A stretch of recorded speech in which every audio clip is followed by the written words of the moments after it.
Assalamualaikum warahmatullahi wabarakatuh. Innal hamdalillah nahmaduhu wa nasta'inuhu wa nastaghfiruh wa na'udzu billahi min shururi anfusina wa min sayyiati a'malina. Man yahdihillahu fala mudilla lahu wa man yudlil fala hadiya lahu. Asyhadu an la ilaha illallah wahdahu la syarika lahu wa asyhadu anna Muhammadan abduhu wa rasuluh. Ya ayyuhalladzina amanu taqullaha haqqa tuqatih wa la tamutunna illa wa antum muslimun. يا أيها الناس اتقوا ربكم الذي خلقكم من نفس واحدة وخلق منها زوجها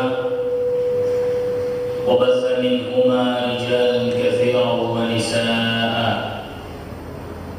واتقوا الله الذي تساءلون به والأرحام إن الله كان عليكم رقيبا.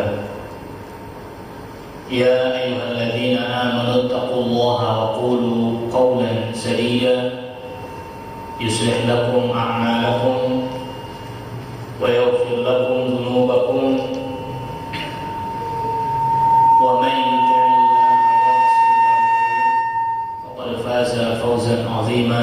أما بعد فإن أصدق الحديث كتاب الله وخير الهدي هدي محمد صلى الله عليه وسلم وشر الأمور محدثاتها وكل محدثة بدعة وكل بدعة ضلالة وكل ضلالة في النار.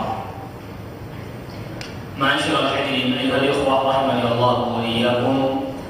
Pada pertemuan kita di pagi hari yang berbahagia ini kita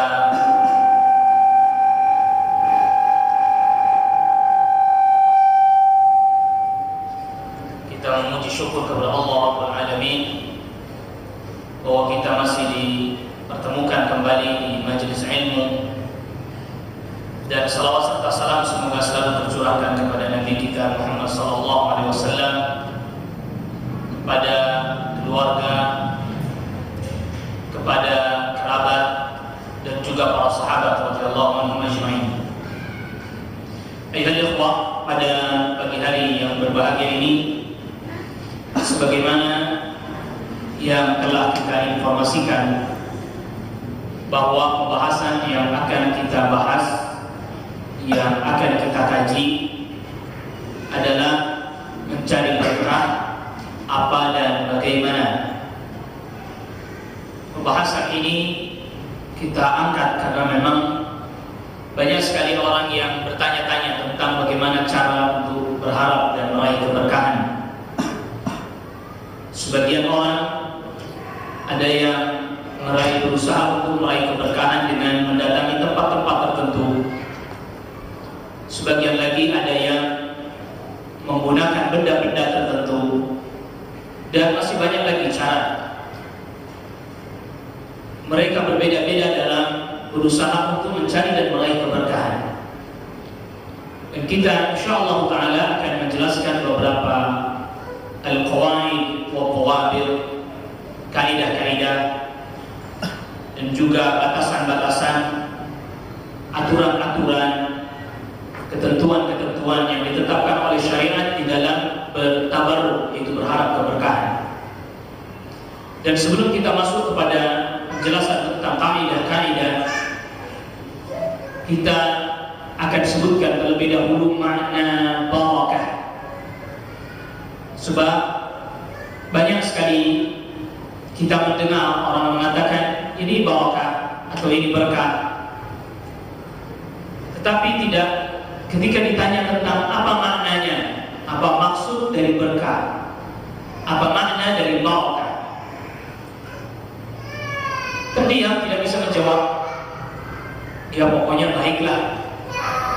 Sehingga kita perlu lebih dahulu memahami makna barakah sebelum kita masuk kepada tentang masalah tabarruk, yaitu berharap keberkahan. Barakah ini memiliki akar kata dari ba, dari 3 huruf, yaitu ba, ra, dan kaf. Barakah yang para ulama ahli bahasa menjelaskan bahwa kata barakah ini setidaknya beredar pada 3 makna. Yang pertama adalah thubutul khair wa dawam, tetapnya kebaikan dan terus menerusnya kebaikan. Tentu kita berharap agar kebaikan itu terus menerus ada pada diri kita dan tidak akan pernah lenyap dan tidak sirna dari diri kita. Itulah yang dimaksud dengan berkah atau barakah. Oleh karena itu di dalam bahasa Arab kolam air itu disebut dengan birkah. Jadi terjadi perbedaan harakatnya, barisnya. Di kolam air itu disebut dengan birkah. Namun asal katanya tetap sama, dari huruf ba, ra, dan kaf. Kenapa kolam air itu disebut dengan birkah? Sebab air itu tetap berada di dalamnya, sehingga dia disebut dengan birkah. Begitu juga unta. Mungkin kita teringat sabda Rasulullah SAW, "Idza sajada ahadukum fala yabruk kama yabrukul ba'ir." Apabila salah seorang di antara kalian sujud, maka jangan turun seperti turunnya unta.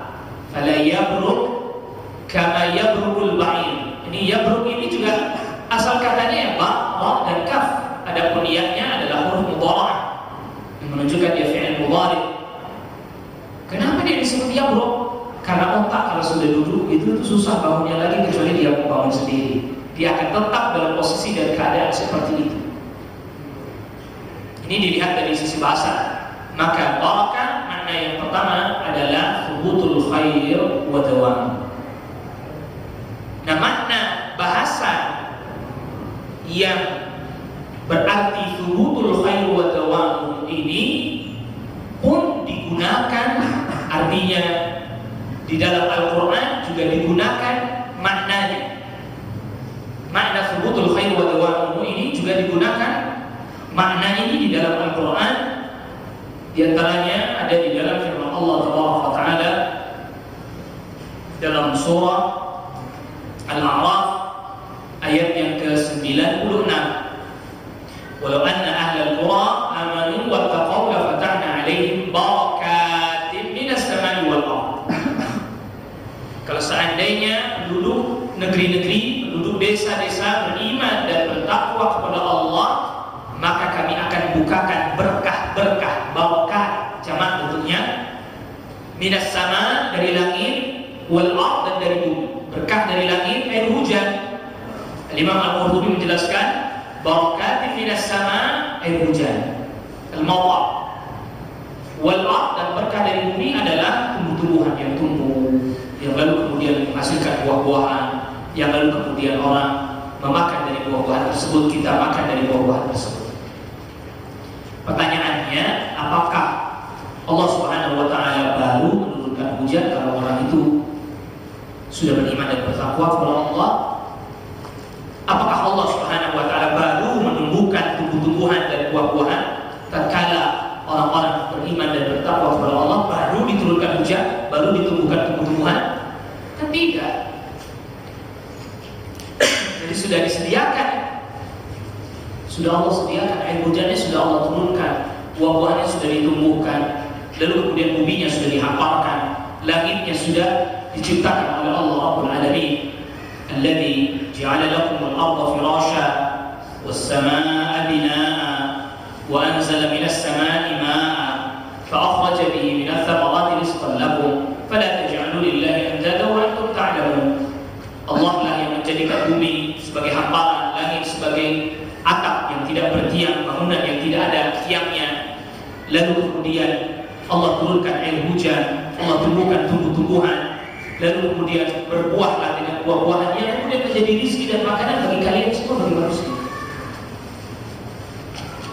Jadi yang dimaksud barakatin minas samai wal ardh di sini bukan berarti baru turun air hujan ketika orang beriman dan bertakwa, baru tumbuh-tumbuhan, Allah tumbuhkan tumbuh-tumbuhan ketika orang beriman bertakwa. Tidak, sudah, sebelum itu sudah. Tetapi maksudnya dengan keimanan dan ketakwaan, maka keberkahan dari air hujan, lalu kemudian keberkahan dari bumi itu akan terus-menerus ada. Orang-orang terdahulu, orang-orang kufar terdahulu, orang-orang yang kufur kepada Allah Rabbul Alamin terdahulu, bukan berarti mereka tidak dalam keadaan kebaikan, mereka dalam keadaan kebaikan. Seperti penduduk negeri Sabat, mereka dalam keadaan kebaikan, tumbuh-tumbuhan, banyak sekali buah-buahan. Ibarat hidup di negeri yang begitu banyak sekali hasil panen tanahnya, hasil buminya. Tapi ketika kufur, kebaikan itu tidak jadi terus-menerus. Tapi kemudian Allah Rabbul Alamin hilangkan, Allah rubah menjadi keburukan. Wal'iyadu billah, nasallallahu alaihi wa sallam. Maka kemudian air hujan yang turun menyebabkan bendungan Ma'rib Sabat jebol, sehingga kemudian kebun-kebun yang mereka miliki, tanaman-tanaman yang mereka miliki, sawah ladang yang mereka punya yang tadinya menghasilkan banyak buah-buahan, akhirnya kemudian hancur. Air hujan yang turun tidak lagi menjadi keberkahan. Bumi yang mestinya menumbuhkan tumbuh-tumbuhan hancur disebabkan terkena air bah, banjir bandang yang menimpa mereka penduduk negeri Sabat. Ini berarti apa? Hujannya tidak lagi menjadi berkah, sehingga tidak lagi menjadikan kebaikan bagi penduduk negeri tersebut. Nah, itu maksudnya. Jadi bukan berarti Allah Rabbul Alamin tidak pernah turunkan air hujan terus, tapi air hujan itu tidak menjadi kebaikan dan terus-menerus bahkan menjadi kehancuran. Dzalika bi anna Allah lam yakun mughayyiran ni'matan an'amaha 'ala qaumin hatta yughayyiru ma bi anfusihim. Yang demikian itu disebabkan karena Allah tidak akan merubah nikmat. Ini di satu ayat disebutkan terang-terangan. Kita yang masyhurkan ayatnya yang mubaham, innallaha la yughayyiru ma biqaumin. Ini kan mubaham. Sesungguhnya Allah tidak merubah sesuatu yang ada pada satu kaum. Di ayat yang lain disebutkan tegas terang-terangan. Dzalika bi anna Allah lam yakun mughayyiran ni'matan disebut. Allah tidak akan merubah satu nikmat an'amaha 'ala qaumin yang Allah limpahkan, yang Allah berikan kepada satu kaum, hatta yughayyiru ma bi anfusihim, sampai mereka berubah apa yang ada pada diri mereka yang berupa nikmat itu tadi dirubah menjadi azab, dirubah menjadi keburukan disebabkan karena kemaksiatan yang mereka lakukan. Waliyadu billah, nasallallahu alaihi wa sallam. Sehingga kebaikan itu tidak terus-menerus, tidak langgeng, disebabkan karena kekufuran. Waliyadu billah, nasallallahu alaihi wa sallam. Ini makna yang pertama. Makna yang kedua dari kata barakah adalah kasratul khair wa ziyadatuhu wal nuru. Banyaknya kebaikan bertambah dan terus berkembang. Jadi kebaikan itu bukan hanya terus-menerus ada pada diri kita, tapi dia bertambah, semakin banyak, berkembang, bahkan berlipat ganda. Makna ini juga terdapat di dalam Al-Quran. Di antaranya di dalam surah Ali Imran. Ayatnya juga ayat yang ke-96. Ini tentang Masjidil Haram. Inna awwala baitin wudi'a lin-nas lalladzi bi Bakkah mubarakah wa hudan lil alamin. Sesungguhnya rumah yang pertama kali dibangun untuk manusia, yang maksud rumah di sini adalah masjid, adalah yang berada di Bakkah. Bakkah itu adalah Makkah. Mubarakah, yang diberkahi, wa hudan lil alamin, dan sebagai petunjuk bagi seluruh alam. Kok bisa Makkah diberkahi padahal tandus, gersang? Maka dalam catatan sejarah pernah ada kerajaan besar yang mau menguasai Hijaz, maka dari sekitarnya nggak ada. Romawi nggak mau menguasai, Persia nggak mau. Apa yang mau diambil? Tanah yang tandus, gersang. Maka tatkala Nabi Ibrahim alaihissalam datang mengantarkan Hajar dan putranya Ismail, Nabi Ibrahim alaihissalam berdoa kepada Allah Rabbul Alamin, Rabbi inni askantu min dhurriyyati biwadin ghairi dhi zar'in 'inda baitikal muharram. Ya Allah, sesungguhnya aku menempatkan dari sebagian keturunanku di lembah yang tandus, tidak ada tumbuh-tumbuhan, di dekat rumahmu yang dimuliakan, itu dekat Masjidil Haram. Tandus besar, gimana kok disebut berkah? Ternyata keberkahan itu adalah tatkala Nabi Ibrahim alaihissalam diperintahkan oleh Allah Rabbul Alamin untuk membangun Ka'bah bersama dengan Nabi Ismail alaihissalam. Wa idh yarfa'u Ibrahim al-qawa'ida min al-bait wa Ismail Rabbana taqabbal minna innaka antas samiul 'alim. Tatkala Nabi Ibrahim dan Nabi Ismail alaihissalam membangun Ka'bah, mengangkat fondasi Ka'bah, artinya membangun Ka'bah, keduanya pun berdoa kepada Allah Rabbul Alamin, wahai Rabb kami, terimalah amal kami, sesungguhnya Engkau lah yang Maha mendengar dan yang Maha mengetahui. Setelah dibangun Ka'bah, Nabi Ibrahim alaihissalam diperintahkan untuk memberitahukan kepada manusia, wa'adzin fin nasi bil hajj ya'tuka rijalan aw rukbanan wa 'ala kulli dhamirin yatina min kulli fajjin 'amiq. Beritahukan kepada manusia agar mereka melaksanakan ibadah haji, maka mereka pun mendatangimu dengan cara menaiki kendaraan, menaiki unta atau misalnya, dan kemudian berjalan kaki, bahkan sampai kalau perlu kambing yang kurus-kurus juga dinaikin, supaya bisa melaksanakan ibadah haji. Mereka datang dari segala penjuru yang jauh, diberkahi karena di sana menjadi peribadatan dilipat gandakan pahalanya.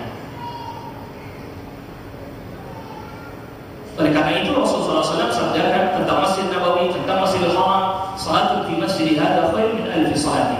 Salat di masjidku ini, itu Masjid Nabawi, lebih baik daripada 1000 kali salat fi ma siwahu, di masjid yang lain. Berarti kan dilipat gandakan. 1 kali salat, lalu kemudian keutamaannya seperti 1000 kali. Di Masjid Nabawi, illa al-Masjidil Haram, kecuali di Masjidil Haram. Karena sesungguhnya salat di Masjidil Haram itu sama dengan atau lebih baik khairun min mi'ati alfi salat, lebih baik dari 100.000 kali salat fi ma siwahu, di masjid yang lain. Ya, dilipat gandakan kebaikannya, ditambah 1 lebih baik daripada 100.000 kali salat di masjid yang lain. Dan ternyata bukan hanya keberkahan dari sisi agama saja, tapi juga keberkahan dari sisi dunia. Tadinya Mekah itu orang nggak mau datang, tandus besar, tapi semenjak ibadah haji diserukan, Allah perintahkan Nabi Ibrahim alaihissalam untuk menyeru manusia melaksanakan ibadah haji, orang pun berbondong-bondong datang ke Mekah dari segala penjuru. Kita sudah bisa prediksi apa yang terjadi ketika orang berkumpul. Terjadi interaksi ekonomi. Sampai sekarang termasuk visa terbesar dari haji dan umrah, masukkan negara besar dari visa dan haji dan umrah.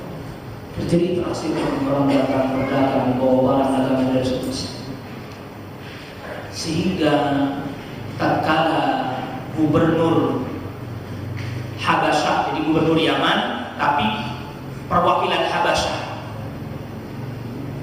Abraha, ya, jadi dia itu orang Habasyah aslinya, bukan orang Yaman. Jadi Abraha itu aslinya orang Habasyah, jadi nama belakangnya Abraha itu Al-Habsyi.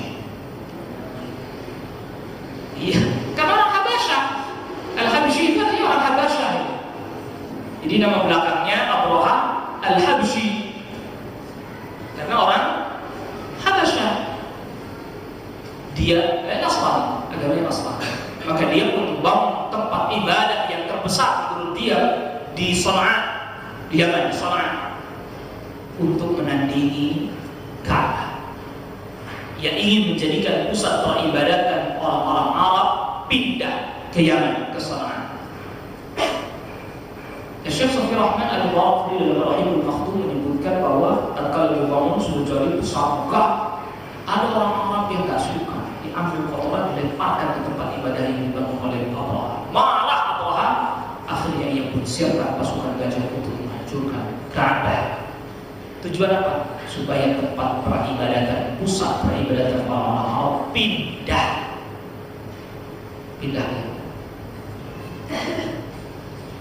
Tapi tentunya Allah Rabbul Alamin tidak akan biarkan begitu saja manusia merusak apa yang telah Allah Rabbul Alamin jaga. Bagaimana kamu menguntungkan? Sangat menguntungkan. Orang berbondong-bondong datang, mesti ada interaksi ekonomi.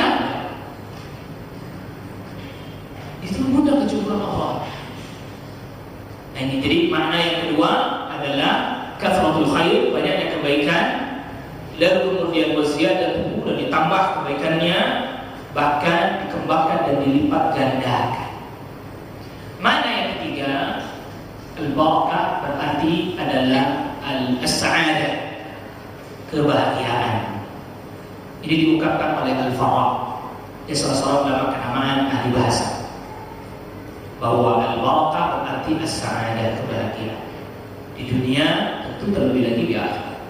Maka kalau begitu makna barakah, kalau kita kumpulkan dari tiga makna ini bisa kita kumpulkan seluruhnya, bahwa al-barakah adalah kebaikan yang terus menerus, yang tidak akan pernah hilang dan sirna, bahkan ia semakin banyak ditambah dan berlipat ganda, yang menghantarkan seseorang kepada kebahagiaan di dunia dan terlebih lagi kebahagiaan di akhirat. Ini makna barakah. Dan di dalam Al-Quran, Allah Rabbul Alamin menyebutkan kata barakah dengan variannya. Bisa dengan bentuk barakna, barakat, seperti tadi kita telah sebutkan. Mubarakah itu ada di 34 kali di dalam Al-Quran, dan ada di 32 tempat.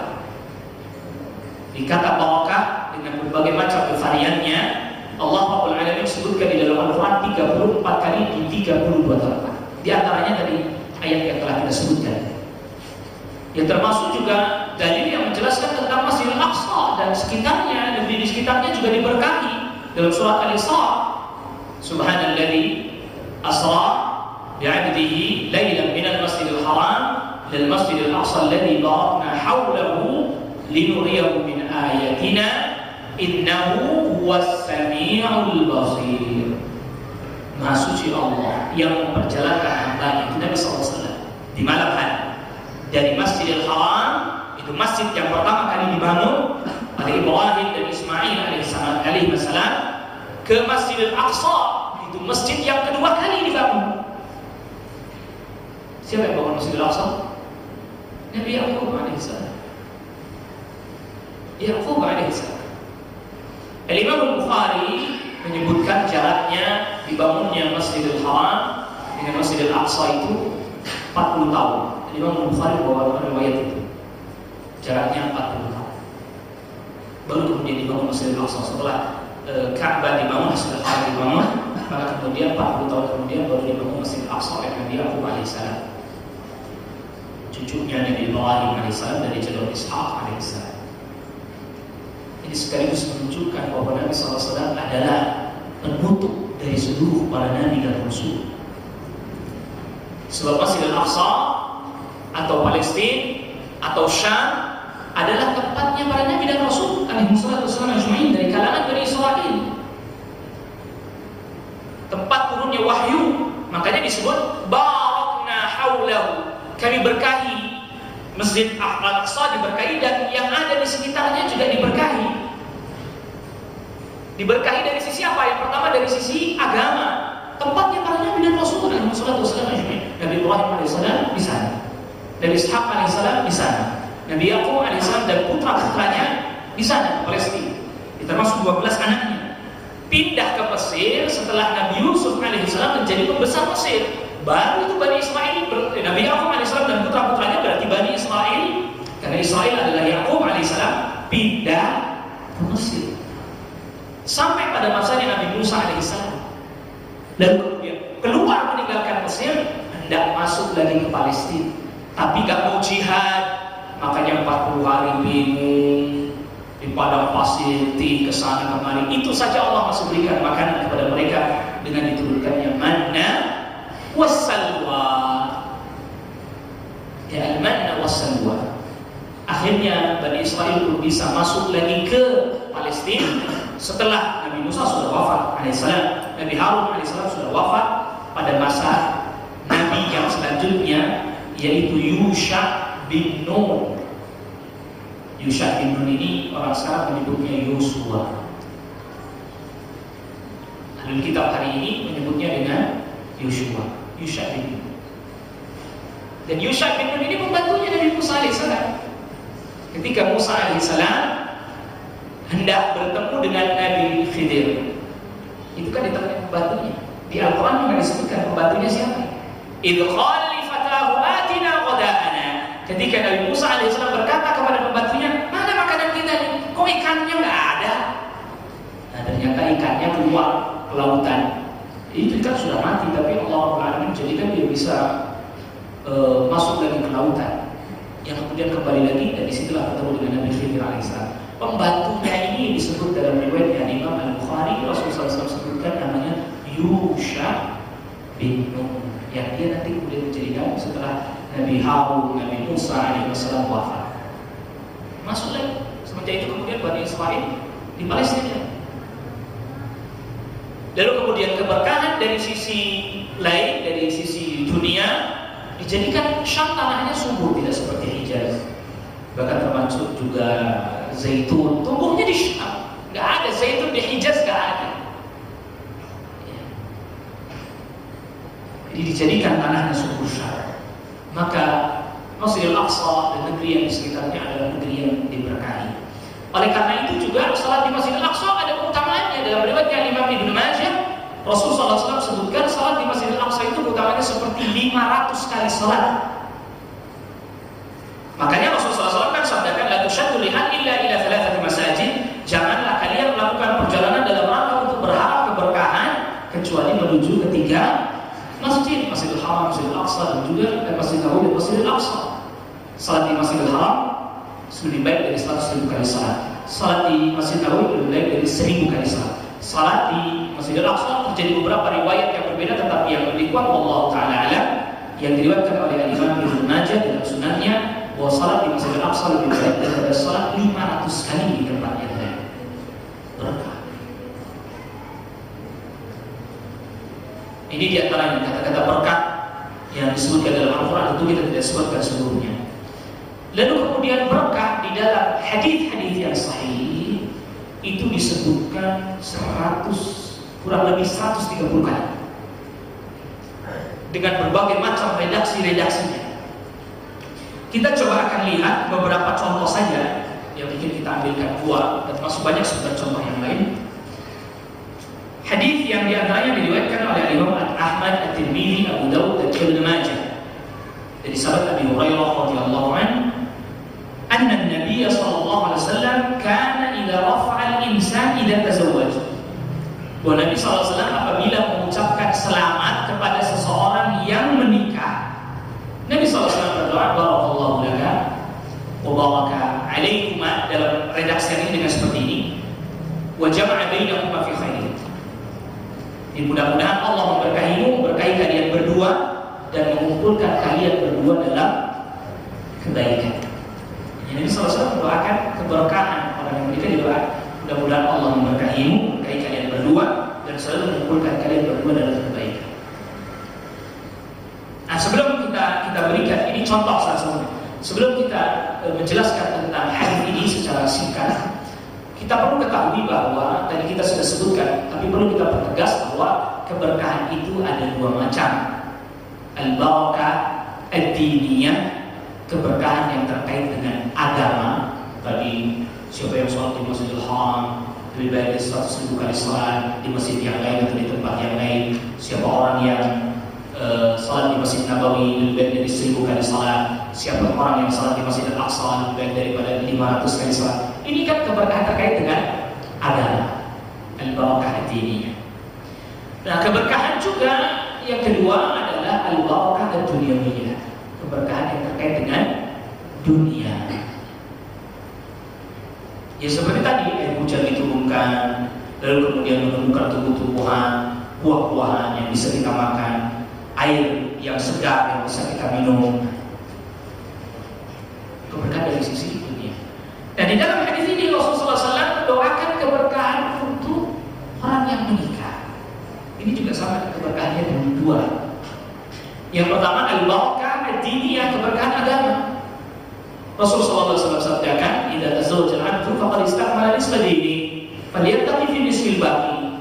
Apabila seorang hamba dia menikah, maka dia telah menyempurnakan separuh agamanya. Maka hendaklah dia menjaga di separuh yang lainnya, di sisanya. Ini berarti keberkahan dari sisi agama. Dan juga tentunya itu menjaga kehormatannya agar dia tidak jatuh kepada perzinahan. Yang Allah Subhanahu wa taala sebutkan bahwa perzinahan itu adalah innahu kana fahishatan wa sa'a sabila. Ia adalah perbuatan yang keji dan seburuk-buruknya jalan. Terhindar dari itu berarti apa? Faedah dari sisi agama. Lalu kemudian faedah dari sisi duniawi bagaimana? Ya di antaranya dia bisa mendapatkan anak, keturunan. Tanakahu tanasadu, menikahlah dan punya keturunanlah kalian. Jadi punya anak, itu faedah dunia, senang punya anak. Tapi juga memiliki berkah dari sisi agama. Kalau anak itu menjadi anak yang saleh, maka dia berkah juga dari sisi agama, karena menjadi amal yang tidak akan pernah terputus. Idza mata al-insan qata amalu illa min thalath. Apabila seorang mati wafat, maka terputuslah seluruh amalnya kecuali 3 hal: sedekah jariyah, wa 'ilmin yuntafa'u bih, wa waladin salihin yad'u lahu.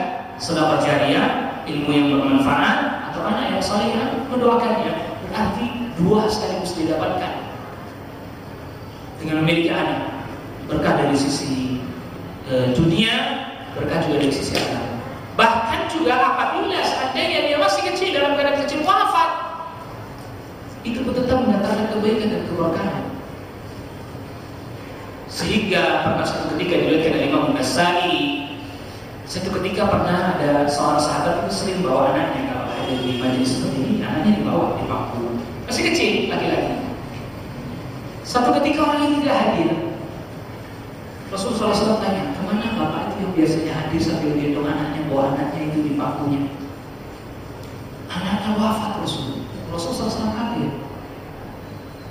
Lalu kemudian setelah selesai itu pulang, bertemu dengan orang itu.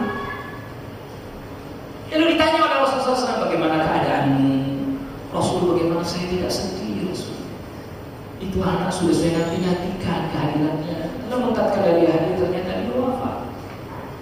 Rasulullah SAW kemudian tanya kepadanya, mana yang kau pilih? Apakah kau terus bersenang-senang dengan anakmu sampai kau wafat, sampai kau mati? Atau nanti anakmu akan mendahuluimu menuju pintu surga dan bukan pintu surga untukmu? Orang ini menjawab, tentu aku lebih memilih anakku mendahuluiku menuju pintu surga dan bukan pintunya untukku. Kalau begitu kau akan mendapatkan itu. Masih mendapatkan kebaikan. Dan juga termasuk keberkahan dari sisi dunia yang menikah adalah yaqulu fuqara yughnihimullahu min fadlih. Kalau dia adalah orang yang fakir, maka Allah akan berikan kekayaan padanya. Jadi jangan khawatir, kalau saya masih belum bisa karena masih penghasilan sekian. Kalau dia fakir menikah, Allah akan berikan kekayaan kepadanya dari Allah. Berkah. Makanya didoakan dengan keberkahan. Makanya yang belum menikah segera menikah, akan didoakan dengan keberkahan. Lalu kemudian selanjutnya di antara contoh lain hadis yang menjelaskan tentang makna barakah juga, hadis dari Sahr bin Wada' al-Ghamidi radhiyallahu anhu. Apa kata Sahr bin Wada' al-Ghamidi? Satu ketika Rasulullah SAW pernah berdoa. Dan doa ini masyhur insyaallah taala, sebagian kita telah menghafalnya dan telah mengetahuinya. Rasulullah SAW mendoakan umat ini, mendoakan kita, Allahumma barik li ummati fi bukuriha. Ya Allah, berkahilah umatku di waktu paginya.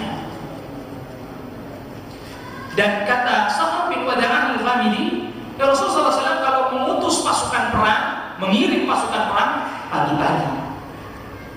Nah, Sakhar bin Wada'ah al-Ghamidi ini pedagang, mendengar doanya Rasulullah SAW seperti ini, dia itu kalau dagang pagi-pagi.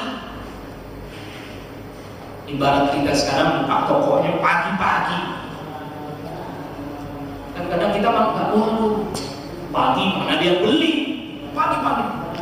Akhirnya apa terjadi? Fa'athra wa kathura man. Ternyata Sakhar bin Wada'ah ini ia pun makmur dan hartanya banyak sekali. Ini diriwayatkan oleh Imam At-Tirmidzi Abu Dawud dan At-Tirmidzi. Dalam riwayat yang lain disebutkan sampai bingung naruh hartanya di rumah di mana. Kalau dulu kan nggak ada bank. Jadi kalau punya harta taruh di rumah, sampai bingung dia mau naruh di mana. Rumahnya udah penuh. Nah, ini makna berkah dari sisi duniawi, tetapi di dalamnya mengandung makna ukhrawi. Apa itu? Ittiba.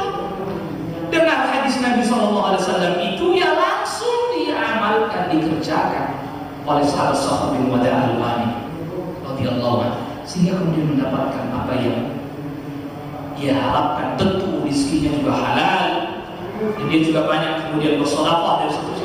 Oh, hartanya makin banyak, tapi dia ini tadi ittiba kepada sunnah Nabi SAW. Nah, contoh lain misalnya juga keberkahan, dua hal sekaligus, yaitu keberkahan dari sisi agama dan sisi dunia. Rasulullah SAW sabdakan dalam hadis yang diriwayatkan oleh Imam An-Nasa'i, tabi'u bainal haji wal umrah fa innahuma yanfiyan dzunub wal faqr kama yanfil qilu khubth al hadid wal dhahab wal fiddah. Terus meneruslah dalam perjalanan haji dan umrah, karena keduanya bisa menghapuskan dosa dan juga bisa menghilangkan kefakiran, sebagaimana api yang panas itu bisa menghilangkan karat dari besi dan juga dari emas ataupun dari perak. Rasulullah SAW sebutkan dua, bisa menghapuskan dosa, menghilangkan kefakiran. Menghapuskan dosa ini al-barakah ad-diniyah, menghilangkan kefakiran ini al-barakah ad-dunyawiyah. Tapi dari hadis ini kita bisa ambil faedah yang lebih diutamakan, yang lebih didahulukan keberkahan dari sisi agama. Rasulullah SAW yang didosakan beliau. Bahkan di ujung hadis ini ya mirip seperti hadisnya, wal hajjul mabrur laisa lahul jazaa illa al jannah. Dan haji yang mabrur tidak ada pahala yang layak diberikan kepada orang yang menunaikan haji yang mabrur tersebut kecuali surga. Berarti keberkahan dari sisi agama yang tentunya kenikmatan yang terus menerus yang tidak akan pernah terputus dan bahkan terus bertambah itu di surga. Dan bahagia yang tidak akan pernah bersedih, kenikmatan yang tidak akan pernah habis, kenikmatan yang tidak akan pernah didahului atau diakhiri dengan kesusahan. Tidak pernah. Orang makan di surga bukan karena lapar, minum bukan karena haus, niatnya. Tidur bukan karena kecapean, nggak kayak kita. Tidurnya karena nikmat. Di surga itu tidur karena nikmat, bukan karena kecapean, bukan. Bangun tidur juga bukan karena bosan tidur, enggak. Bukan karena udah pegel, kenapa kelamaan tidur, enggak. Enggak ada, hilang. Makan terus menerus, nggak pernah buang. Lu lain, nggak usah dipikirkan bagaimana. Karena memang di sana tidak ada WC, toilet, nggak ada. Kenikmatan, maka keberkahan yang sesungguhnya ya tentu di akhirat. Dan kenikmatannya gak stagnan, gak terus meningkat terus. Bedanya kalau di neraka azab itu gak ditambah, sudah selesai. Azab udah begitu gak ditambah. Tapi kalau surga kenikmatannya terus ditambah. Buktinya apa? Dalilnya apa? Tatkala ada orang penduduk surga yang terakhir diangkat dari neraka, masuk ke dalam surga. Bukan akhadhan nas manazilahum. Dilihat orang udah dapat tempat semuanya. Lalu dia bilang, ya Allah, saya mau di mana? Itu menurut dia.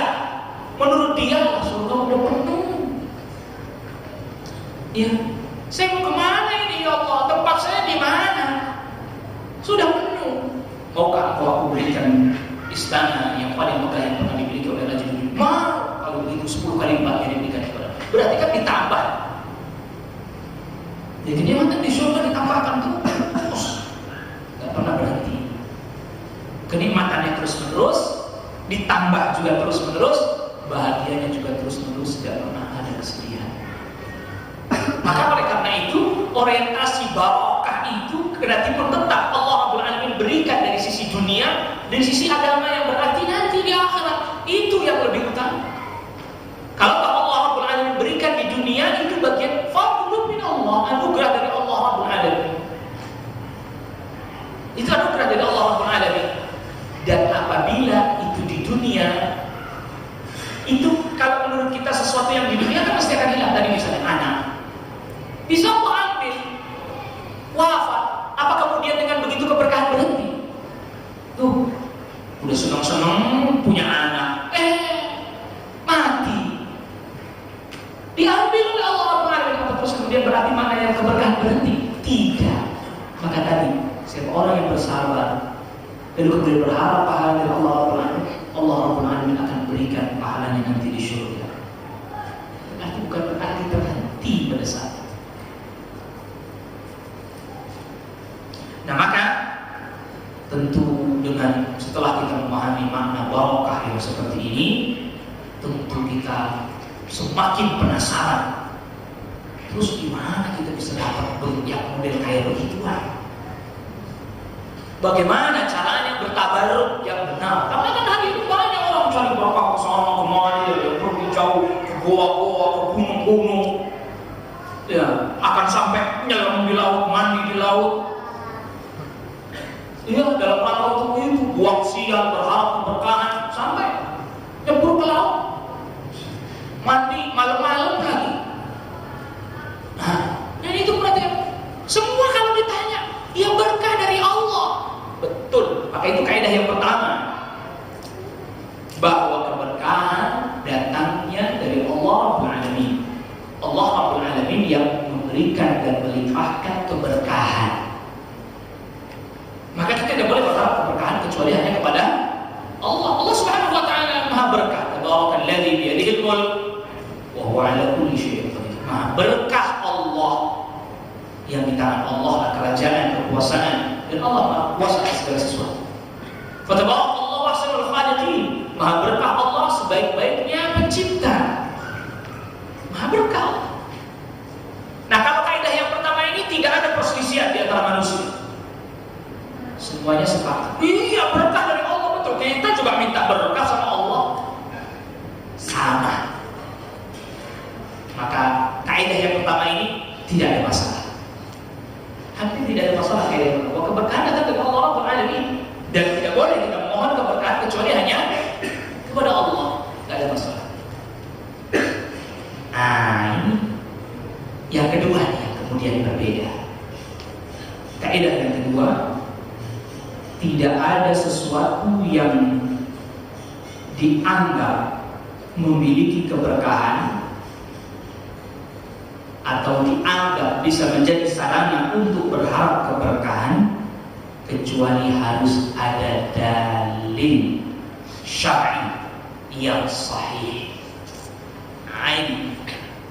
Tidak ada sesuatu apapun yang bisa dijadikan sarana untuk meminta dan berharap keberkahan kecuali harus ada dalil dari syariat yang sahih.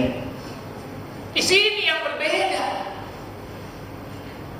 Kalau yang tadi sepakat berkah datang dari Allah, saya juga mintanya kepada Allah. Mudah-mudahan saya melakukan ini, Allah memberikan keberkahan kepada saya. Sepakat, ijma. Yang berbeda kan cara, tempat, waktu, sarana, ini yang beda-beda. Maka nggak bisa kita katakan tempat ini bisa mendatangkan keberkahan kecuali ada dalil. Masjidil Haram berkah, dalilnya ada. Masjid Nabawi berkah, dalilnya ada. Masjidil Aqsa berkah, ada dalilnya. Adapun sekarang kaum muslimin terhalang misalnya karena nggak boleh masuk atau karena peperangan, ya itu memang mesti begitu ya, dalam keadaan tidak aman ya enggak masuk. Rasulullah SAW aja pernah kan nggak masuk Mekah karena dihalang oleh orang kafir Quraisy, yang kemudian terjadi perjanjian Hudaybiyah 10 tahun Di antara klausul Hudaybiyah 10 tahun nggak boleh masuk Mekah. Ya itu diikuti. Jadi tidak boleh. Ini tempat ini berkah nih, harus ada dalil. Semua masjid di muka bumi berkah. Afdalul ahabbul biladi ilallahi masajiduha. Sebaik-baiknya tempat yang dicintai oleh Allah di muka bumi adalah masjid. Dan yang paling buruk apa? Pasar. Jadi jangan kita berkah dengan datang ke pasar. Bagaimana kalau kita mau beli? Ya beli datang ke pasar seperlunya, itu pula. Jadi jangan terus menerus di pasar. Ya kalau pedagangnya memang terus di pasar kan begitu. Tapi enggak. Pasar belum buka, belum ditungguin. Seharian tawaf, keliling, muter-muter, naik lantai 2, lantai 3, turun lagi, muter sana. Udah mau tutup masih di pasar. Mall itu ya pasar itu sama ya. Ini hari ini kan kaum muslimin kan digemarkan untuk datang ke pasar, bahkan kongko di pasar. Nongkrong di pasar. Ngapain? Senang bener ke pasar. Tiap hari ke mall, muter-muter, beli singgah, muter-muter. Alhamdulillah, Rasulullah. Ngapain? Disibukkan dengan urusan itu. Ya kalau pedagangnya dagang yang jujur, jangan bersumpah palsu, jangan mengurangi takaran, jangan mengurangi timbangan. Begitu. Nah, terkait dengan tempat juga, kita kalau ditanya bagaimana dengan tempat-tempat bersejarah, kita jawab, itu tempat mau bersejarah seperti apapun, bahkan terkait dengan Rasulullah SAW sekalipun, kalau tidak ada dalil diperintahkan untuk beribadah dan berharap keberkahan di tempat itu, maka tidak ada. Gua Hira, bersejarah Gua Hira ini. Siapa bilang nggak bersejarah? Rasulullah SAW menerima wahyu pertama kali di Gua Hira, tapi nggak ada Rasulullah SAW memerintahkan kita untuk beribadah secara khusus di Gua Hira. Salat, berdoa, membaca Al-Quran, zikir khusus ketika mendatangi Gua Hira, nggak ada. Itu berarti itu bukan tempat untuk berharap keberkahan kepada Allah. Wasur bersejarah.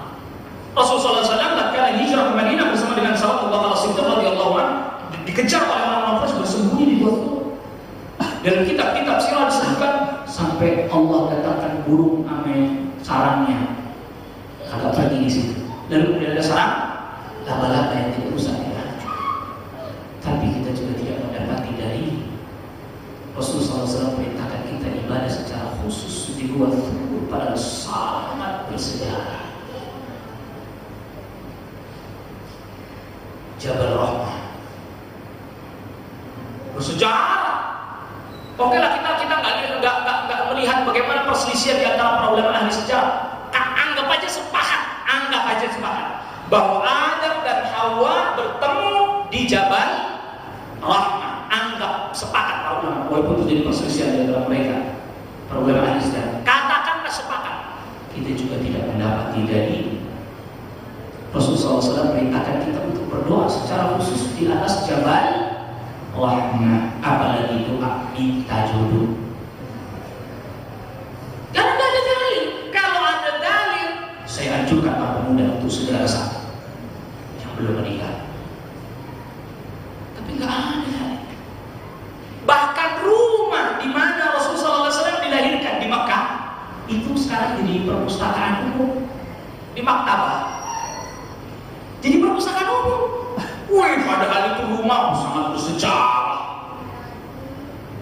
Itu rumah di mana Rasulullah SAW dilahirkan, di rumah tersebut dirubah jadi perpustakaan umum. Karena memang gak ada dalil untuk beribadah di tempat tersebut. Bahkan pernah suatu ketika ada seseorang yang sedang salat di sebelah pohon. Sahabat Umar bin Khattab radhiyallahu anhu lihat, dia jadi khalifah pada saat itu. Anda sholat di sini? Iya, Kenapa salat di sini? Dulu Rasulullah SAW itu membayar para sahabat di bawah pohon ini. Wahai amirul mukminin, bai'atul ridwan yang Allah Subhanahu wa taala firmankan, laqad radiyallahu 'anil ladzina yubayyi'unaka tahta asy-syajarah. Allah telah redha terhadap orang-orang yang berbaiat kepadamu di bawah pohon. Ini pohonnya ini. Makanya saya salat di sini mengenang. Oh begitu. Besoknya Umar bin Khattab radhiyallahu anhu perintahkan, tebak. Ditebak. Oh, sejarahnya luar biasa terkait dengan Rasulullah SAW lagi. Tapi ketika orang sudah mulai bertabaruk di sini, sedangkan Umar bin Khattab radhiyallahu anhu tahu tidak ada dalil, tebak.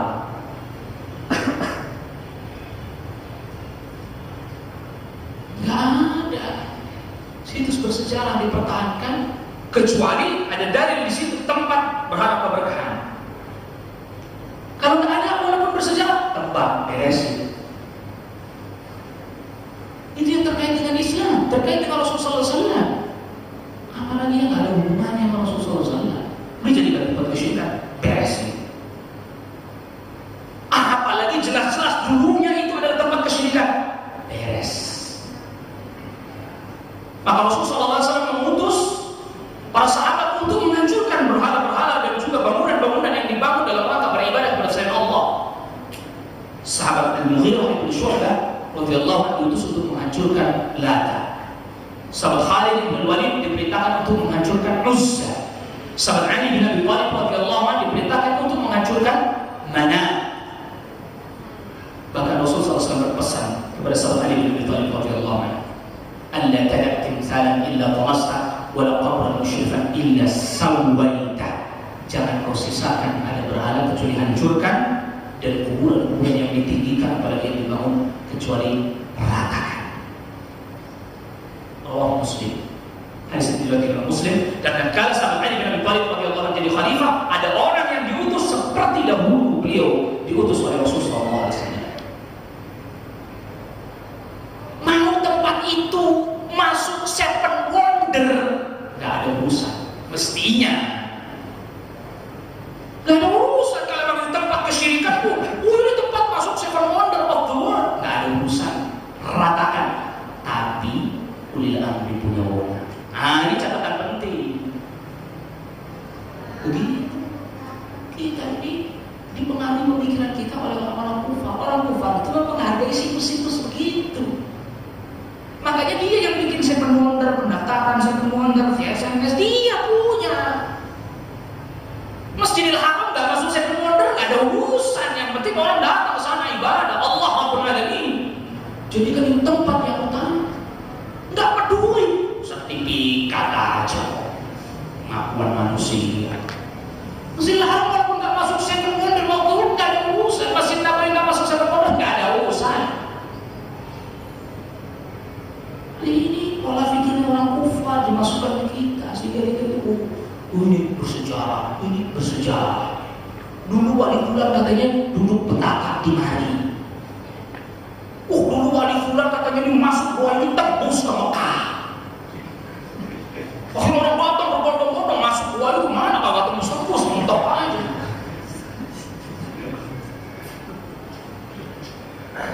Ini kekeliru. Akhirnya pakai pertahanan tempat-tempat seperti dibangun Mekah. Di Jakarta Utara itu ada rumah itu Marunda, rumah panggung warna merah cetak. Saya pernah lihat sejarahnya, katanya disebut rumah itu sebenarnya bukan rumahnya si Pito, itu orang Kemayoran pada marah, nggak terima tuh masa orang Kemayoran diklaim sama orang Jakarta Utara. Ceritanya begini, itu si Pito rampok, katanya itu nggak ada syaratnya, sama saya nggak ada. Itu si Pito habis ngerampok tuh mampir ngumpet di rumah itu. Habis itu dia pergi, usukan itu masih ada cagar budaya. Belakangan ini di malam-malam tertentu orang dia datang ke situ, bahkan sampai nginep di situ rumah itu. Kalau malam dia berdoa secara khusus, ibadah secara khusus. Tadi apa yang berkah? Saya sih minta berkahnya sama Allah bukan sama rumah ini. Siapa juga tahu bisa minta berkah sama rumah.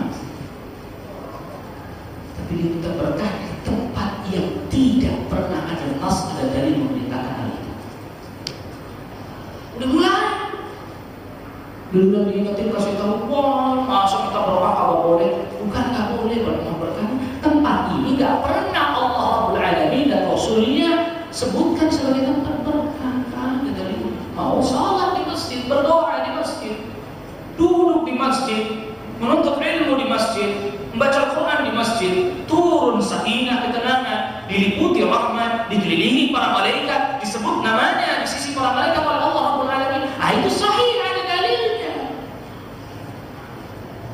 Tapi nyatanya itu kan nggak resep kali ya. Bahasa begini nggak ada resep gitu. Masa di masjid mah biasa, di masjid mah orang. Ya itu dia masalahnya. Kalau yang di sini kan kagak semua orang, mari ya iya, ngapain dulu nggak sih? Allahu Akbar, Rasulullah. Maka itu tadi dibangun laku buku kamu. Karena dianggap di situ tempat yang layak dan pantas untuk berharap keberkahan. Padahal Rasulullah SAW tidak pernah menjadikan kuburnya sebagai tempat untuk berharap keberkahan. Allah la taj'al qabri wathanan yu'bad. Ya Allah, jangan jadikan kuburku berhala yang diibadahi. Allahumma la taj'al qabri 'inda. Ya Allah, jangan jadikan kuburku sebagai tempat yang dikunjungi pada waktu-waktu tertentu, pada saat-saat tertentu. Itu kuburnya Rasulullah SAW. Makanya dari kaidahnya mau tempat itu bersejarah sekalipun kalau nggak ada dalilnya enggak. Ini pegangannya gali. Bukan perasaan kita, oh ini tempat bersejarah, dulunya ada ini wali fulan di sini. Oh ini dulu rumahnya wali fulan, nggak ada urusan. Di tempat, bicara soal tempat itu tadi kaidahnya. Begitu juga soal waktu. Nggak ada waktu di mana pada waktu itu kita bisa beribadah secara khusus, melakukan ibadah yang diyakini bisa mendatangkan keberkahan, kecuali ada dalil. Hari Senin Rasulullah SAW sahur berkah. Hari Kamis Rasulullah SAW sahur berkah. Hari Jumat salat Jumat, baca surah Al-Kahfi, memperbanyak salawat, berkah. Tapi tetap tak boleh mengkhususkan ibadah secara khusus dengan saum atau salat tertentu kecuali ada nas, ada dalil. Hari, tanggal, ada tanggal-tanggal khusus Rasulullah SAW jadikan keberkahan. 10 Muharram saum, 9 Dzulhijjah Arafah saum, dari tanggal 1 sampai tadi 10 Dzulhijjah ibadah terus dengan berbagai macam bentuknya. Termasuk tanggal 10-nya ya menyembelih hewan kurban, salat Idul Adha tanggal 10, 1 Syawal. Semua kaum muslimin sepakat Idul Fitri 1 Syawal. Semua kaum muslimin yang berbeda menentukan 1 Syawalnya. Ya, kaum muslimin dari masa ke masa, dari waktu ke waktu sepakat 1 Syawal itu hari yang berkah, makanya salat Id. Gak ada perbedaan. Idul Adha juga begitu, gak pernah ada perbedaan. Idul Adha yang 10 Dzulhijjah, tidak ada khilaf. Khilafnya kan nentuin awal Dzulhijjahnya, yang kemudian menjadikan khilaf juga tanggal 10-nya atau tanggal 9-nya. Itu tanggal itu. Jadi hari tadi Senin, Kamis, Jumat misalnya, bahkan Jumat, hari Jumat disebut Sayyidul Ayyam, tanggal 10 Muharram, 10 Dzulhijjah atau 1 Syawal. Itu menjadi hari yang tanggal yang keberkahan. Jadi bedanya apa? Kalau yang tanggal itu nggak peduli hari. 1 Syawal itu mau jatuh hari apa aja salat Id. Hari Senin, tanggal 10 Muharram, Asyura jatuh hari apa? Senin, Selasa, Rabu, Kamis, ya saum. Arafah tanggal 9 Dzulhijjah jatuhnya pada hari apa aja? Ya saum. Walaupun nanti ada beberapa khilaf antara para ulama apabila dia jatuh hari Sabtu. Nah itu terjadi khilaf. Tetapi mayoritas jumhur para ulama tetap mengatakan dia jatuh hari apa saja saum. Karena dalil yang melarang saum hari Sabtu masih diperselisihkan kesahihannya. Sedangkan dalil yang menyatakan perintah untuk saum Asyura ataupun Arafah walaupun jatuh pada hari Sabtu itu lebih kuat, lebih sahih. Bulan Ramadan nggak ada perselisihan. Bulan Ramadan puasa Ramadan, memperbanyak baca Al-Quran, memperbanyak sedekah, qiyam di malam harinya, bahkan khusus lagi Lailatul Qadar. Lailatul Qadar imanan wa ihtisaban ghufira lahu ma taqaddama min dhanbi. Siapa orang salat di malam Lailatul Qadar karena iman dan berharap pahala dari Allah Rabbul Alamin, diampuni dosa-dosanya yang terdahulu. Berkah. Dilipat gandakan amal saleh di bulan Ramadan. Berkah. Itu tadi kan dilipat gandakan. Berkah. Nah, tanggal, hari, bulan, kalau nggak ada nas, nggak ada dalilnya, kita tidak bisa sebut itu sebagai tanggal ataupun hari ataupun bulan yang berkah. Tidak ada. Maka tatkala Rasulullah SAW puasa pada hari Senin, ditanya oleh para sahabat, kenapa anda puasa hari Senin, wahai Rasul? Ini hari kelahiranku dan ini hari pertama kali aku mendapatkan wahyu. Zaka yaumun wulidtu fihi wa bu'ithtu aw unzila alayya fihi. Tapi gak ada kan para sahabat tanya, Rasul, hari ini kenapa ada puasa? Ini hari Senin ini adalah hari kelahiranku. Memang anda lahir tanggal berapa sih Rasul? Gak ada yang masalah. Kalau memang itu penting, pasti ditanya. Gak ada yang nanya. Memang bulan apa sih anda lahir Rasul? Gak ada yang nanya masalah. Kenapa?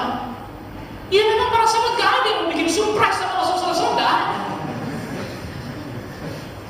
Oh, bikin kejutan itu banyak tanggal hari. Enggak ada. Tapi apa? Mereka bertanya karena ingin ittiba, mengikuti Rasulullah SAW. Mereka terdorong untuk bertanya karena ada kok Rasul ibadah puasa terus di hari Senin, hari Kamis, hari Senin, hari Kamis. Kenapa nih? Tanya tuh. Karena mau ikut puasa. Sebagaimana yang dilakukan oleh Rasulullah SAW, ittiba, ngikut sama Rasulullah SAW. Kenapa anda ikut puasa? Hari ini ada bulan ikut puasa. Makanya ada yang nanya, memang tanggal berapa anda lahir Rasul? Nah, ini kan, sehingga bisa tiap tanggal itu kita bikin surprise buat anda wahai Rasul. Karena ittiba. Oleh karena itu, kalau kita buka kitab-kitab sirah, para ulama berselisih tentang tanggal kelahiran Rasulullah SAW. Ada yang menyebutkan tanggal 8, ada yang menyebutkan tanggal 9, ada yang menyebutkan tanggal 11, ada yang menyebutkan tanggal 12. Memang yang paling masyhur, yang paling terkenal tanggal 12. Tapi Syekh Safi Rahman Al-Mubarakfuri menukil perkataan Syekh Al-Mansur Furi yang mengambil penghitungan dari ahli falak Mahmud Basha, justru pilih tanggal 9 sebagai hari kelahirannya atau tanggal kelahirannya Rasulullah. Kalau harinya Senin jelas ada nasi, tapi tanggal sebagai tanggal kelahiran Rasulullah. Berselisih para ulama dan masalah. Sebagaimana mereka juga berselisih tentang bulannya. Ada yang menyebutkan Rabiul Awal, ada yang menyebutkan Rajab, ada yang menyebutkan Rabiul Akhir, ada yang menyebutkan Ramadan. Berselisih mereka. Kendati pun memang yang dipilih oleh mayoritas para ahli sejarah 12 Rabiul Awal. Tapi terjadi perselisihan. Kenapa bisa terjadi perselisihan? Karena tidak pernah ada Rasulullah SAW menjelaskan tentang tanggal kelahiran beliau. Tidak ada pula para sahabat yang menanyakan, karena tidak ada ibadah khusus.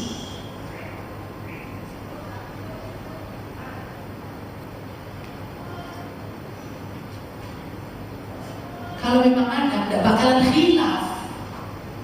Kalau memang ada, tidak akan ada perselisihan di antara para ulama tentang menentukan tanggal atau bulannya. Sebagaimana hari Senin jelas terang, memang ada salah seorang ahli sejarah yang mengatakan Rasulullah SAW lahir hari Jumat, tertolak karena nas dalil menyebutkan berbeda. Kalau hari Senin ada nasnya, ada dalilnya, terang. Dan Rasulullah SAW kan nggak nyebutin Senin tanggal berapa, pokoknya hari Senin aja mau tanggal berapa nggak ada urusan. Seperti contoh lain tanggal, Ayyamul Bid kan itu tanggal 13, 14, 15 dari setiap bulan. Gak peduli nih jatuhnya hari Senin, Selasa, Rabu, Kamis, Jumat, Sabtu, Minggu, Senin, gak ada urusan. Dia juga berpuasa Ayyamul Bid pada hari-hari terang bulan. Bahasa kitanya begini kan, disebut Ayyamul Bid karena 13, 14, 15 ini bulan sedang penuh, sedang full purnama. Gak ada urusan dengan hari. Lihat, kalau kita memahami syariat, melihat hadis-hadis ini dengan memahami syariat, memang ada waktu-waktu yang utama untuk beribadah, berharap kepada memang ada. Tapi perhatikan waktu itu dari mana dalilnya datangnya. Dan yang lebih mencengangkan lagi, Al-Maqdisi di dalam kitabnya Al-Mawa'idul I'tibar, yang kemudian ini juga dijelaskan juga oleh salah seorang ulama Mesir, Syekh Bahir Al-Muti'. Ternyata tatkala dinasti Fatimiyah Ubaidiyah masuk ke Mesir itu tahun 361 atau 362 Hijriah, katakanlah abad keempat. Khalifahnya pada saat itu Al-Mu'izzu li dinillah. Ternyata dia ini yang kemudian membuat banyak sekali perayaan-perayaan, mulai dari kelahirannya Ali bin Abi Thalib, kelahirannya Fatimah, kelahirannya Hasan, kelahirannya Husain, kelahirannya Nabi, Nisfu Sya'ban, kemudian Isra Mi'raj, kemudian awal Ramadan, menyambut awal Ramadan, munggahan, lalu kemudian pergantian tahun Hijriah, dibikin perayaan itu semuanya. Dan penduduk Mesir mayoritas Ahlus Sunnah dipaksa untuk mengikuti kebiasaan dan tradisi penguasa pada saat itu yang notabene-nya Syiah Ismailiyah, atau disebut dengan yang lain Sada'iyah. Dia meyakini ada 7 imam. Disebut juga Batiniyah karena mereka meyakini bahwa Al-Quran ada makna zahir, ada makna batin, dan tidak ada yang mengetahui makna batin dari Al-Quran kecuali para imam. Kita nggak tahu artinya isinya. Dan pokoknya nurut aja apa yang dikatakan oleh imam-imam. Mereka paksakan kebiasaan-kebiasaan itu pada Ahlus Sunnah. Yang lebih mencengangkan lagi, ternyata Fatimiyah berpuasa 260 tahun. Jadi bukan waktu yang sebentar. Bahkan sampai di dinding-dinding negeri di Mesir itu ditulisin celaan-celaan kepada para sahabat itu ditulis, sehingga orang kalau lewat disuruh baca itu sehingga mencela para sahabat. Itu sejarahnya sejarah. Makanya kita tidak akan dapati pelayanan seperti itu tadi, para sahabat, tabi'in, tabi'in, kemudian para al-a'immah, para imam, Imam Abu Hanifah, Imam Malik, Imam Syafi'i, Imam Ahmad, bahkan para ulama ahli hadis setelah mereka, Imam Al-Bukhari, Imam Muslim, Imam Abu Dawud, At-Tirmidzi, An-Nasa'i, Ibnu Majah, gak ada. Karena ternyata yang buat bukan Ahlus Sunnah. Cuma memang pada saat itu rakyat atau masyarakat Ahlus Sunnah dipaksa untuk mengikuti tradisi-tradisi mereka. Sebagaimana ini juga disinyalir oleh Dr. Imad Ali Abdul Samir di dalam tulisannya, sudah diterjemahkan ke dalam bahasa Indonesia, yang berjudul Pengkhianatan Syiah. Paksa untuk ikutin. Imam nggak mau terus ikut. Sampai akhirnya kemudian mereka dihancurkan oleh Salahuddin Al-Ayyubi. Makanya Salahuddin Al-Ayyubi malah yang menghancurkan Fatimiyah, hilang habis. Jadi abad ke-6 dinasti Fatimiyah sudah habis. Sekitar tahun 567 habis. Dinasti Fatimiyah habis, ganti dengan dinasti Ayyubiyah. Sampai abad ke-7, sampai abad ke-8 dinasti Ayyubiyah berkuasa. Nah, ini para budak yang jadi prajurit, kemudian naik pangkat jadi jenderal, kudeta. Singkat cerita akhirnya kalah. Dinasti Ayyubiyah itu naik, namanya Daulatul Mamalik, di sekitar abad ke-9. Daulatul Mamalik jadi penguasa. Di masa inilah hidup Al-Hafidh Ibnu Hajar Al-Asqalani. Ya, di masa inilah hidup Al-Hafidh Ibnu Hajar Al-Asqalani, pensyarah Sahih Bukhari, Fathul Bari. Kemudian perayaan-perayaan yang dulu itu sudah sirna dihidupkan kembali oleh mereka.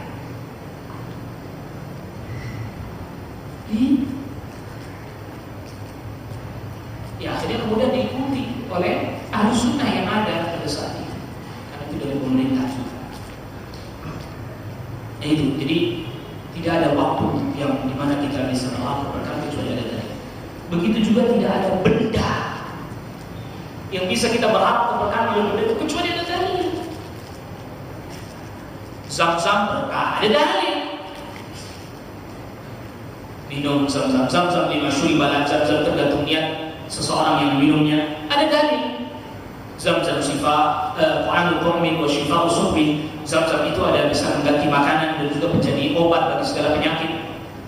Nah, di sini yang meriwayatkan ada sahabat Abu Dzar Al-Ghifari. Dan sahabat Abu Dzar Al-Ghifari ini ketika datang ke Mekah, beliau sendiri yang membuktikan tentang zam-zam.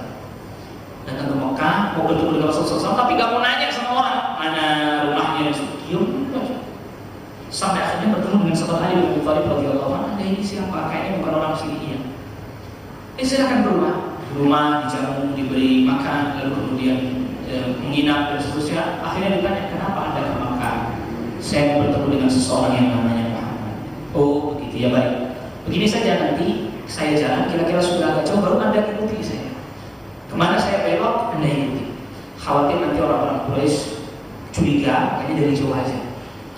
Diikuti betul, sampai akhirnya masuk, bertemulah dengan Rasulullah SAW, sahabat Abu Dzar. Rasulullah SAW tanya, Anda nih di Mekah udah berapa hari? Udah berapa lama? Udah 30 hari. Nah, terus makannya gimana? Gak makan apa? Terus gimana? Minum zam-zam doang. 30 hari gak makan apa-apa, cuma minum zam-zam aja. Orang kemudian, masa sih? Tentu minumnya gak segelas kecil ini. Banyak minumnya. Kalau ini cuma segelas kecil ya terasa. Minumnya banyak. Kenapa kok kita di sini segelas kecil stoknya kurang? Dibatasi bawahnya. Kalau nggak pesawatnya nggak bisa terbang. Kalau nggak dibatasi. Kenapa kita mesti aneh? Bahkan sebelum itu Hajar dahulu itu kan ditinggali oleh Nabi Ibrahim alaihissalam dalam Al-Rahimul Mahfuz. Sofyan menyebutkan cuma korma ditaruh di tempat lah apa kalau itu di tas kecil. Habis kormanya ya udah mau ngapain lagi? Gak ada makanan, gak ada orang yang jual makanan di sekitar situ, gak ada. Tandus bersama Mekah pada saat itu, gak ada orang yang tinggal di situ, gak ada. Gak ada orang jual makanan di sekitar, gak ada. Coba tiba-tiba orang lewat tok jual makanan, gak ada juga, gak ada. Tek lewat, gak ada juga. Ya makanya kemudian naik ke Bukit Sofa, lain lagi ke Marwah, terus sampai akhirnya oleh Hajar dan kemudian akhirnya keluarlah. Jadi gimana? Ya itu minum zam-zam doang aja udah. Wah, kok bisa bertahan hidup cuma dengan minum zam-zam? Kenapa kita mesti bingung sih? Ada orang bertahan cuma pakai infus doang, nggak makan nggak minum nggak apa-apa. Orang sakit kan? Infus. Wah lebih gimana itu sama zam-zam? Cuma memang kudu banyak. Iya, infus kan begitu kan, banyak. Habis ganti lagi. Enggak sendiri gelas kecil. Itu bukti itu tadi, dan ada nas dari Rasulullah SAW. Nah, tidak bisa air lain diperlakukan seperti zam-zam. Ada air mancung, wah ini bisa kesembuhan nih. Gak bisa, harus ada dalil. Betul, air semuanya keberkahan Allah turunkan untuk kita, tapi kan gak bisa diperlakukan seperti zam-zam. Tiba-tiba ada kubur, keluar air, dari kuburan ini berkahnya gak sembarangan. Setelah dicek, gak taunya pipa bocor. Tadi atau ini airnya bekas cucian apa nih, gong dicuci, pakai air campur sama pecahan bata buat gosoknya kan. Orang udah tak setahun kagak dicuci kan, airnya dilembutin. Allah, Rasulullah.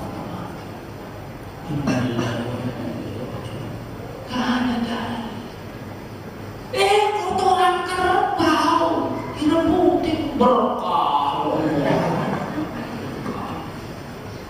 Rasulullah, Inna lillahi wa inna ilaihi raji'un.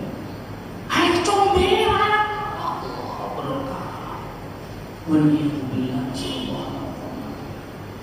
Batu nggak ada, batu juga bisa mendatangkan keberkahan kecuali dari. Walaupun dianggap batu itu punya keanehan, tetap nggak bisa mendatangkan keberkahan kecuali dari. Hajar Aswad aja itu turun dari surga, riwayatnya Imam At-Tirmidzi. Tadinya warnanya putih, lebih putih daripada susu, menjadi hitam karena maksiatnya manusia. Sawwadahu khataya banu Adam. Rasulullah SAW sabdakan menjadi hitam disebabkan karena kesalahan dan dosa-dosa yang dilakukan oleh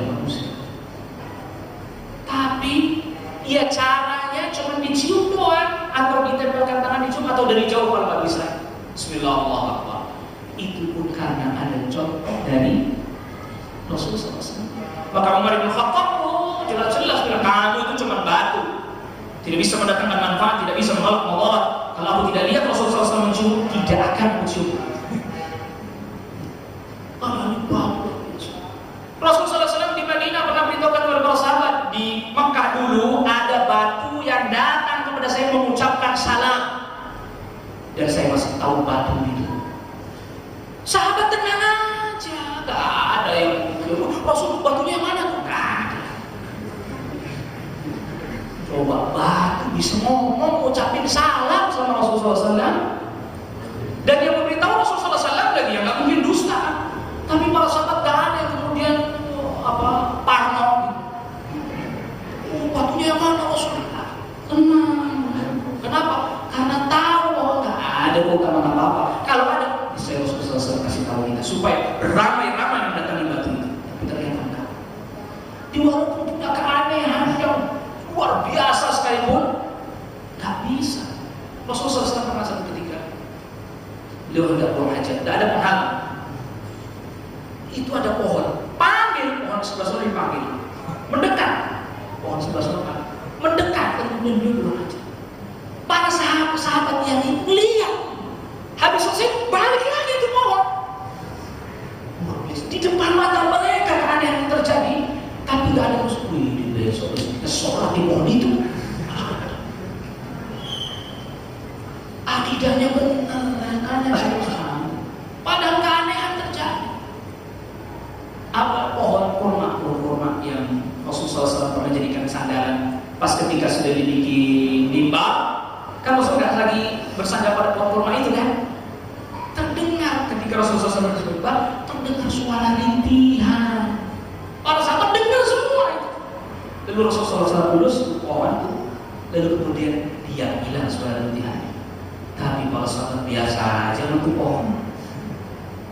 Itu pohon kalau ada di sini nih, kedengaran pohon bisa nangis, wah orang datang beramai-ramai di sini. Ya, bisa langsung bikin bangunan, pagerin kasih kotak di sini.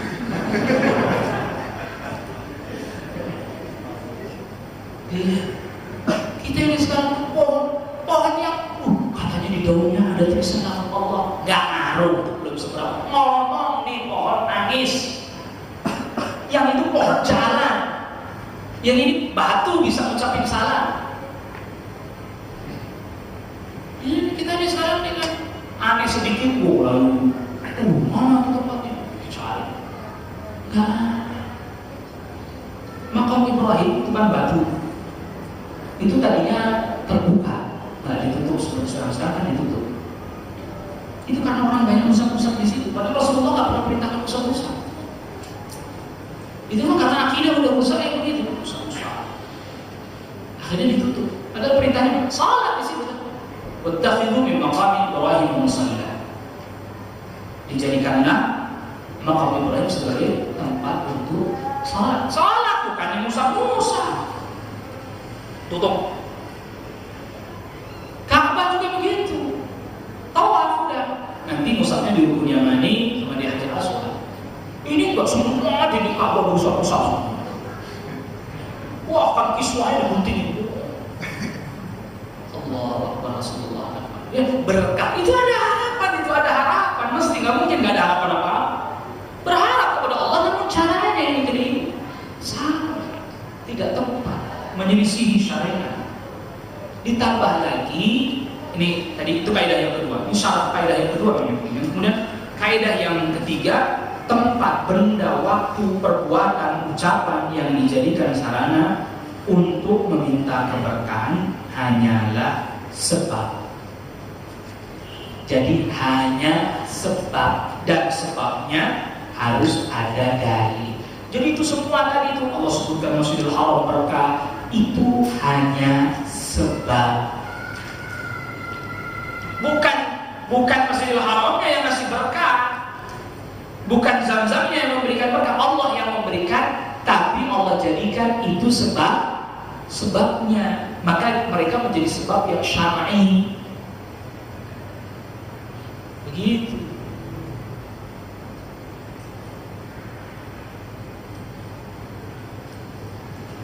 Lalu kemudian selanjutnya, sesuatu yang dijadikan sarana meminta keberkahan biasanya sebabnya tidak diketahui oleh manusia.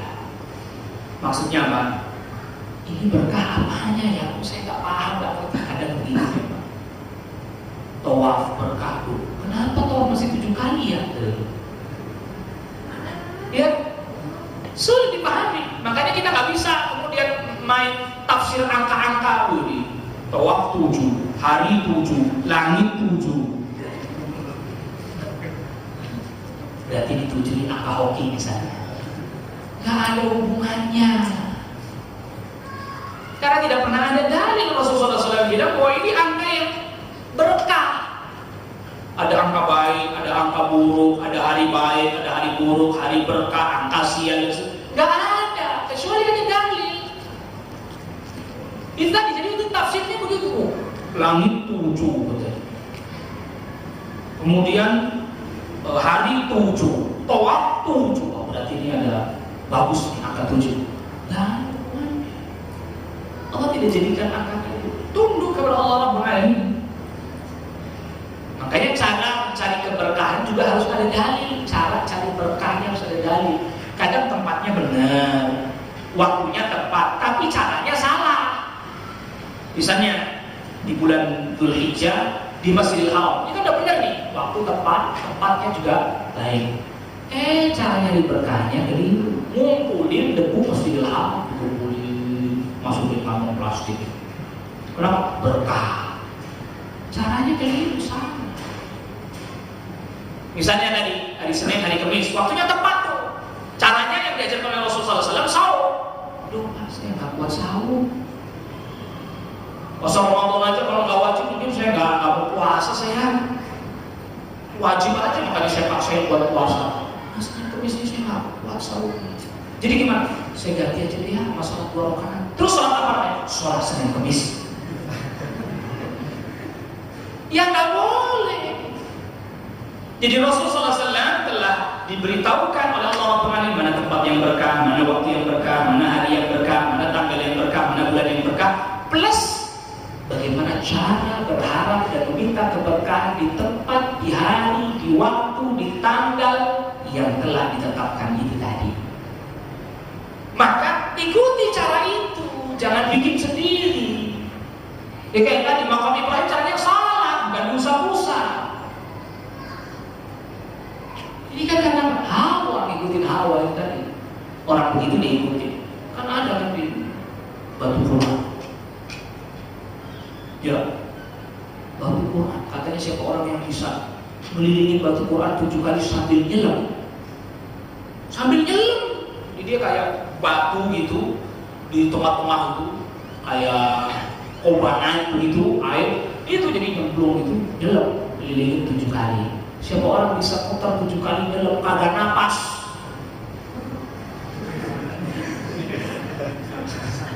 Ya, nggak napas. Maka setiap permintaannya akan dikabulkan. Setiap hajat yang dia inginkan akan terpenuhi itu. Karena Masjidil Haram aja tawaf nggak sampai nahan napas. Subhanallah, Allah. Dari mana ini cara menjaga diri? Apa ini caranya berharap keberkahan? Nah, makanya tabaruk dibagi menjadi 2. Ada tabaruk yang masyru', tabaruk yang disyariatkan. Tadi kita sudah sebutkan yang harus ada berdasarkan dalil. Yang kedua adalah tabaruk yang mamnu', tabaruk yang dilarang.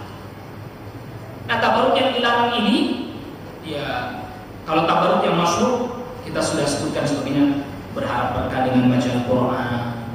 Karena Al-Quran disebut keberkahan. Berharap berkah dengan membaca zikir-zikir yang diajarkan oleh Rasulullah SAW. Berharap berkah dengan mengerjakan perintah syariat, sholat, saum, zakat, haji. Lalu kemudian berharap berkah dengan tempat yang telah ditetapkan syariat, Masjidil Haram, Masjid Nabawi. Nabawi, Masjid Al-Aqsa, dan semua masjid yang ada di muka bumi. Berharap keberkahan dengan waktu-waktu yang telah ditentukan, Ramadan, bulan Ramadan, Lailatul Qadar, 10 hari pertama bulan Dzulhijjah, hari Jumat, hari Senin, hari Kamis, Asyura, Arafah, Ayyamul Bid. Berharap keberkahan dengan makan makanan atau minuman tertentu, daging hewan kurban. Berkah itu daging hewan kurban. Makanya Rasulullah SAW habis nyembelih hewan kurban langsung dagingnya dimasak, langsung sarapan pakai daging itu.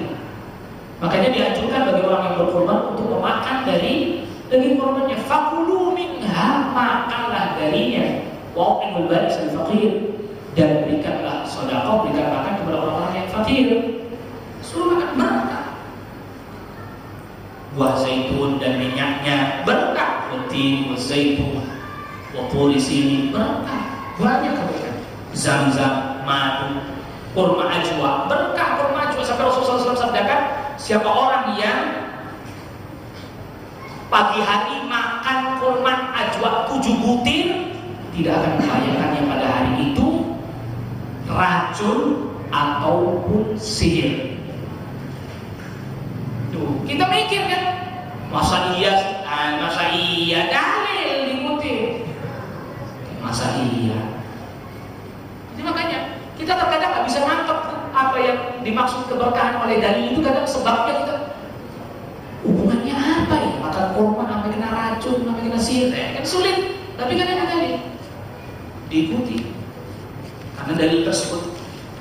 Berharap berkah dengan fisik Nabi ini boleh, khusus buat Nabi. Maka Nabi SAW kalau cukur rambut itu, rambutnya nggak ada yang dibuang, bagi-bagi sahabat Nabi. Sahih. Nabi SAW pernah pakai baju, dikasih hadiah sama seorang wanita, ada sesuatu